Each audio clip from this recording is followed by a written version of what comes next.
Greetings.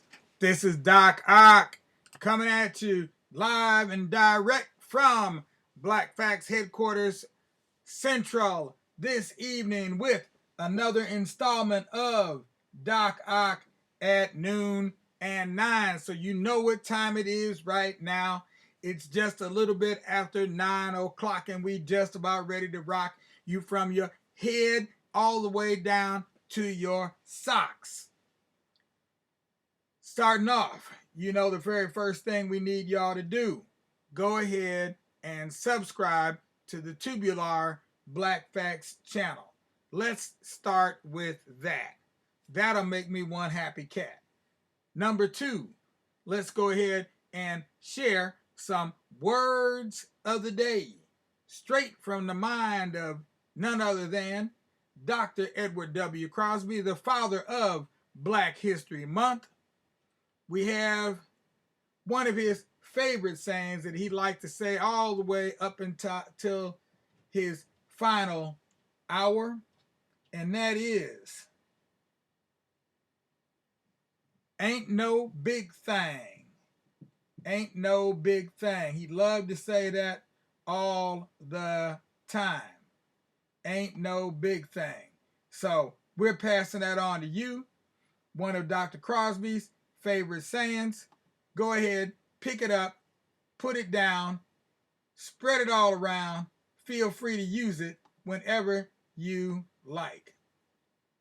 As we try to get our recording equipment here to work properly, because some of it seems to be a little bit out of kilter this evening. But in the meanwhile, we're going to go ahead and soldier on, because that's what we do. And tonight, we're going to go ahead and continue reading more poems from the book Voice of Freedom by Fannie Lou Hamer. Voice of Freedom, Fannie Lou Hamer. Yes, actually, the book is actually by Carol Boston Weatherford, but it's about the life of Fannie Lou Hamer. So, ooh, dang. Now this one is hard here. This one is real hard. Okay, I'm going to show you the picture here. Show you the picture right there. You see that picture right there? Now, y'all know what that is? Some of y'all are not old enough to even remember what that is.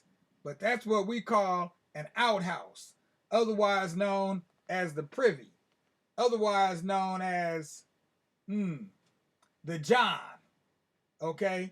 The honey bucket. Right? And you see it right there, that's all wooden. And so it was just a little bitty box like that. And you go up in there and sit in there and shut the door and take care of your business.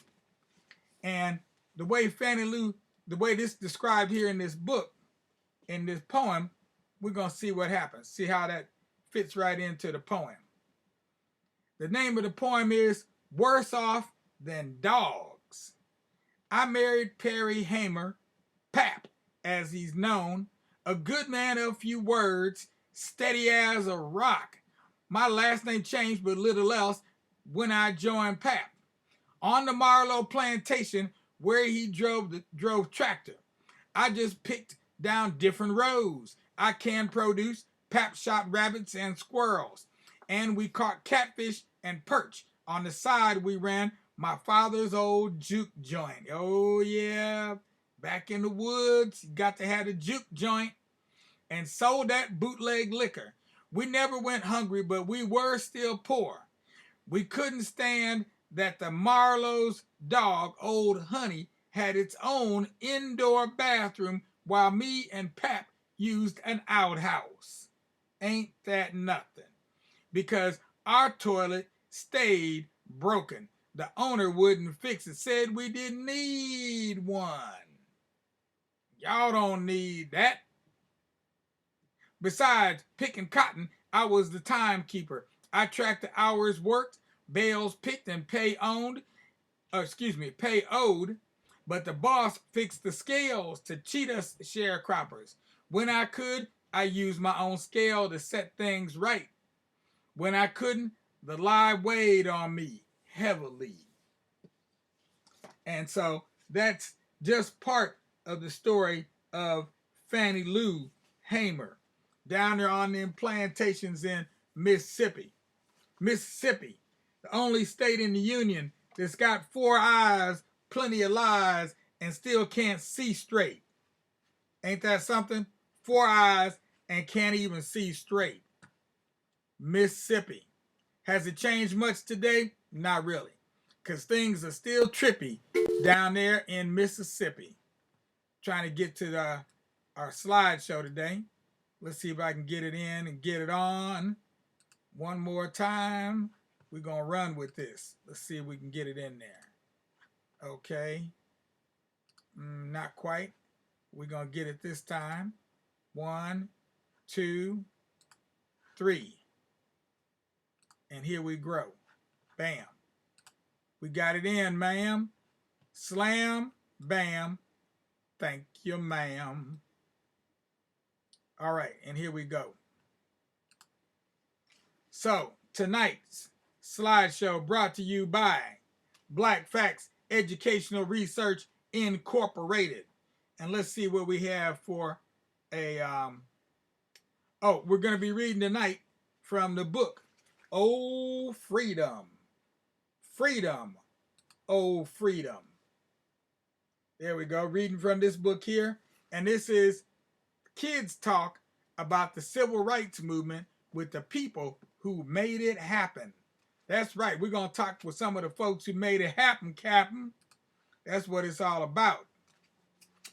They're going to give us some of the inside scoop. Okay, here we go, here. Here goes one right here. Zachary Gittens and Jennifer Lawson and Tony Gittens. So Zachary, Tony, and Jennifer. Now let's see what they have to say today. Zachary, 3, 2, 1. My name is Zachary Gittens, and I will be interviewing Jennifer Lawson, my mama. How long were you in the civil rights movement, Mom? Jennifer, from the time I was 16 until I was 26. Did you work in any civil rights organizations? Jennifer, yes, I did. I worked in an organization called the SNCC. Zachary, were you ever in a sit-in? Jennifer, yes. I participated in one in Montgomery, the capital city of Alabama, in the early part of 1965. There were a few dozen of us, mostly students from Tuskegee University, and we held a sit-in on the steps of the Capitol building to ask that Alabama remove restrictions that made it difficult for black people to vote. Who ever heard of such? And it was quite frightening because the police were on one side of us and the KKK was on the other side. And they were threatening to kill us. And I was actually glad when the police, I was glad, do you hear me? She was glad when the police arrested them. Now that's pretty bad when you're glad that the police arrest you. Zachary, you got arrested? Jennifer, yes, we had vowed to be nonviolent. And when the police came to arrest us, we'd do what they called go limp. You just lay down and the police would carry you and throw you into the wagon and take you off to jail. And so I spent a week in jail in Montgomery, Alabama. Zachary, if you were a college student, how could you do all your homework and fight in the civil rights movement? Good question, Zachary. Jennifer, that was really difficult, and I had to make one of the hardest decisions in my life. My family was poor, but I had gotten a scholarship to study science, and I was hoping to become a doctor. But I thought about it really hard, and I didn't want to be in a country where I couldn't go to restaurants or schools because of the color of my skin. I thought I could always go back to college, but this was a time when our country was ready to change. So I left in the middle of my junior year to work full-time in the civil rights movement. Now that's what you call putting it on the line. She laid it on the line. Zachary, thanks, Mom. Now I have some questions for Tony Gittens, my daddy. How long were you in the civil rights movement, Daddy? Tony, from 1965 through 1975, about 10 years. Zachary, what kind of work were you active in? Tony, I was involved in trying to reform the educational system to educate African Americans about their own history and their own contributions to the United States and the rest of the world. Zachary, did you like what you did in the civil rights movement? Tony, I don't know if like is the right way to put it. We learned a lot about working hard, taking a stand, and how to be a leader, even though you don't feel comfortable being a leader because someone has to do it. We learned how to work with people, even if you didn't totally like everything they said or did, how to trust each other. What made it worth doing is that we helped improve the situation in the U.S. for African Americans and for all people. Jennifer, what I hope you would learn from Dad's and my experience is that people, even high school and college students, can stand up for justice and freedom. We were able to make a change in our country. Zachary, thank you. This concludes my interview with my parents. So this comes out of a book with a whole lot of stories like that. And I could sit here and read you quite a few more, but I think brevity, what do they say? I'm just going to keep it brief, okay? We're going to keep it real. We're going to keep it brief. We're not going to overtax you. But I will read one more poem from the book about Fannie Lou Hamer. How about that? I'll read one more poem from the book. The Voice of Freedom is the name of the book, subtitled Fannie Lou Hamer. Oh, now, this is a good one. And this is talking about voting rights again. And it's called Literacy Test.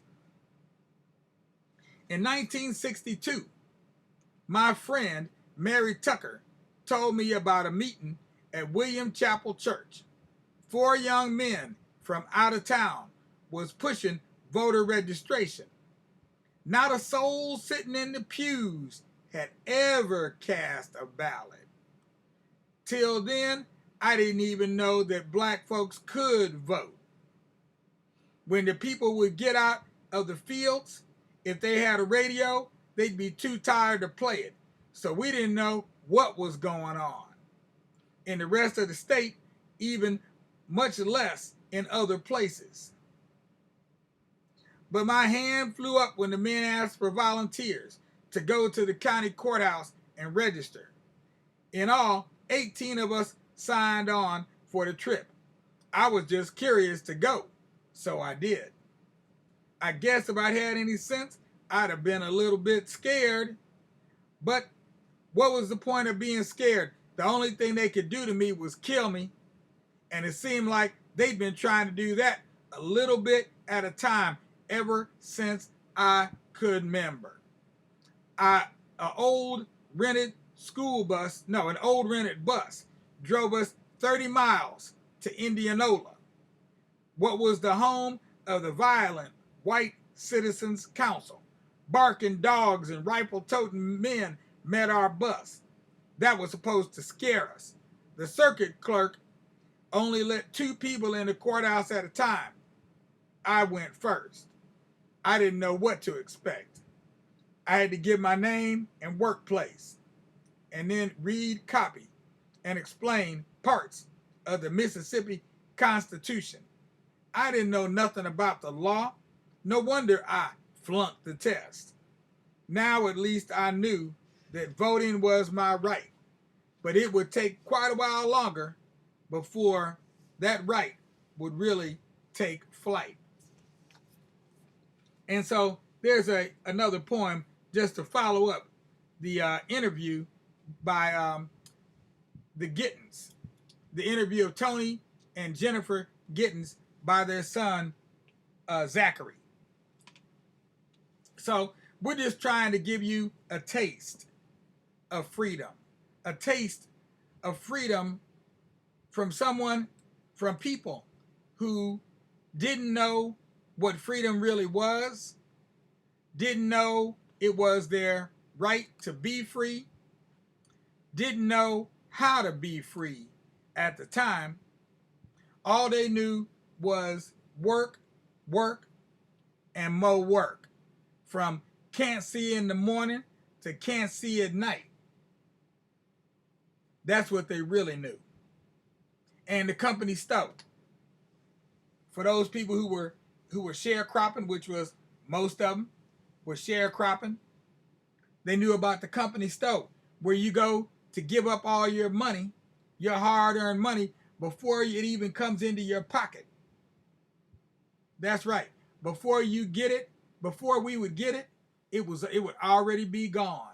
So when it came time to tally up with the boss man at the end of the season, guess what? We would always find ourselves owing. Always owing. Never ahead. Always behind. And that's really what you call, what was the word for it? Oh, not just a new Jim Crow, but it was a new form of slavery. It's really just a new form of slavery, because as long as you owed that money, you were tied to that piece of the ground. You couldn't leave until you were able to pay the boss man off every penny that he said you owed him, whether you really owed it to him or not. He had you on his books as owing. And so these are some stories. We're going to keep on telling more and more stories like this all through the month of November. So stick with us as we tell you more true stories, true tales, not no fairy tales. We've left those behind. We may be talking to the children, but we're going to give them some real talk. And that's what it's all about, right here, right now, on Doc Ock at noon and 9. In the meanwhile, we're going to go ahead and sign off. And we'd like all you little children out there to lay down your little head on your little pillow, on your little bed. Close those yeah eyes and wait on that sun to rise. And when you feel those sunbeams beaming down on your eyes, you'll know that it's time for you to rise and shine, oh chillin' of mine. And all you adults out there, you know what we need you to do. Being that it's the first of the month. Matter of fact, we done passed the first already. And I got caught up in some things and forgot that this is also a period when we need to be talking to you all about our monthly fund drive. In order to keep bringing you these stories, in order to keep bringing you this real talk, in order to keep talking to the youth about how to walk through life with their head held high, we need you all to do some things, because there's some things that we need to buy in order to keep this thing flowing. All these books you see us using, we didn't write these ourselves. We didn't make these ourselves. We had to buy them from somebody somewhere. So money has to be exchanged. And we've made it easy for you to go ahead and make a donation right now. So don't be blue. Just go ahead and make a donation, because we'd love to receive one from you.